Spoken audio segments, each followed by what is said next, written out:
अस्सलाम वालेकुम वरहमतुल्लाहि वबरकातुहू। ख्वाब में अपनी या किसी और की रूह को देखने की मुकम्मल ताबीर।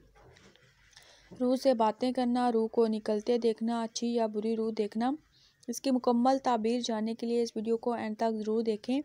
और अगर इससे पहले आपने मेरे चैनल बुशी टीवी को सब्सक्राइब नहीं किया तो मेरे चैनल को सब्सक्राइब करें और बेल आइकन को ज़रूर प्रेस करें ताकि मेरी हर आने वाली नई वीडियो आप सबसे पहले देख सकें। ख्वाब में जान का देखना फर्जंद या माल या आयाल मुवाफिक है। अगर कोई देखे कि जान इसके जिस्म से निकल गई है तो इसका फर्जंद या बीवी मरेगी या इसका माल ज़ाया होगा या वह खुद हलाक होगा। अगर कोई ख्वाब में अपनी रूह किसी नेक मर्द की सूरत में देखे तो ये इस बात की दलील है कि इसके यहाँ नेक फर्जंद यानी बेटा पैदा होगा और इसका हाल नेक होगा और या खुश तबा और जवां बादशाह की खिदमत करेगा और इसका हाल नेक होगा।